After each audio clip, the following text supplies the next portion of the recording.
प्रतिक्रिया पाठवा। आम समाजातील नागरिकांना प्रतिक्रिया मागवल्या आहे।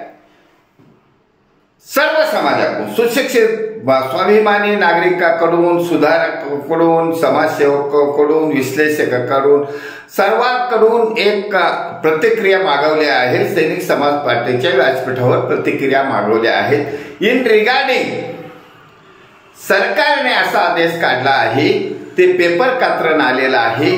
सरकारने आदेश काढला आहे की सरकारी अधिकारी आणि कर्मचारी यांनी लोकप्रतिनिधी आल्यावर उठून उभं राहायचं आणि त्याला आदर द्यायचा।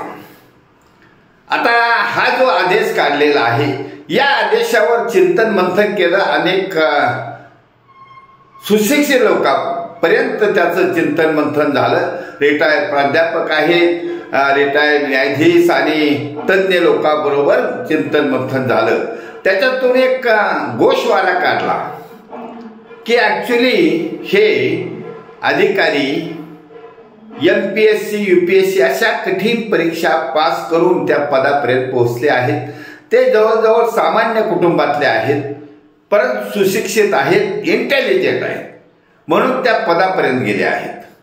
आता त्यांना त्या पदावर गेल्यावर सुद्धा उठून आदर करायचा आहे। कोणाचा? लोकप्रतिनिधीचा।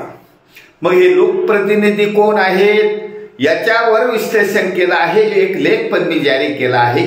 आम समाजातल्या नागरिकांच्या प्रतिक्रिया घेण्यासाठी लेख आणि हा व्हिडिओ जारी करण्यात येत आहे। हु इज ऍक्च्युअली लोकप्रतिनिधी? वर्गामध्ये अतिशय ढ असलेला मुलगा, ज्याला की राजकीय कुटुंबाचं पाठबळ आहे आणि तो माठ्या आहे, कसं तरी नॉन मॅट्रिक पर्यंत किंवा त्याचप्रमाणे 12वी 11वी नापास पर्यंत पोहोचलेला असेल, अशांचा भरणा 90% भरणा राजकारणात आहे। मग ते ग्रामपंचायतीपासून पंचायत समिती, जिल्हा परिषद, नगरसेवक, आमदार, खासदार, मंत्री काय असतील ते पर्यंत हे लोक आहेत। आता ह्याच लोकांनी आदेश काढला आहे। ह्या सुशिक्षित लोकांना अंडर प्रेशर ठेवण्यासाठी आदेश काढला आहे। ते लोक ऐकणार, कारण त्यांना नोकरी प्यारी आहे, ते कष्टाने नोकरी मिळवलेली आहे। आणि चला एखाद्या लायक नसलेला लोकप्रतिनिधी आला म्हणजे उठून नमस्कार साहेब म्हणण्याला काय ते सोडून देतील, परंतु याचा दुष्परिणाम फार समाजावर होणार आहे। समाजावर दुष्परिणाम असा होणार आहे की भारत देश हा नावाला स्वातंत्र्य आहे, परंतु नागरिक स्वातंत्र्य नाही। आम समाजातली नागरिक is under pressure of this politician. मग पॉलिटिशियनचं प्रेशर हे इंग्रजाच्या प्रेशर प्रमाणेच आजच्या नागरिकाच्या मनावर आहे।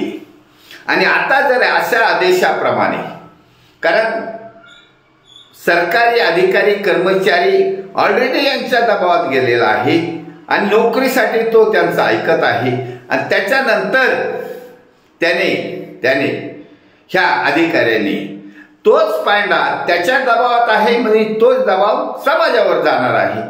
म्हणून पारतंत्र्यात असलेला समाज इनडायरेक्टली अगेन पारतंत्र्यात चालला आहे, पारतंत्र्याच्या खोलात चालला आहे। मग आता ह्या अशा आदेशाविरुद्ध आवाज कोण उठवू शकेल? अधिकारी वर्ग, नौकर वर्ग उठवणार नाही, आणि लोकप्रतिनिधी ज्यांच्यामध्ये ज्यांनी आदेशच काढला ते कशाला उठवतील?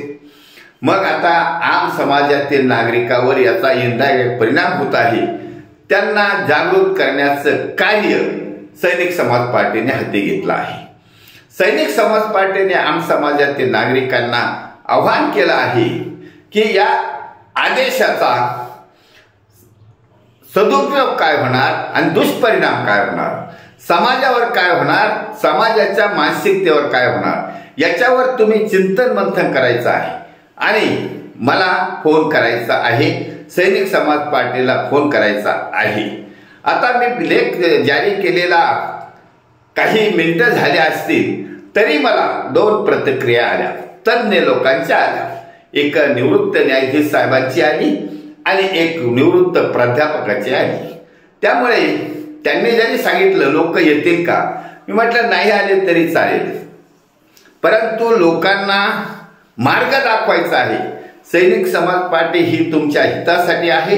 सैनिक समाज पार्टी ही तुम्हाला दबावातून बाहेर काढण्यासाठी आहे आणि तुम्हाला भारतीय राज्यघटनेने दिलेल्या स्वातंत्र्याच्या अधिकाराचा तुम्ही अंमल करावा, यासाठी आमचा हा प्रपंच आहे, उठाठेव आहे.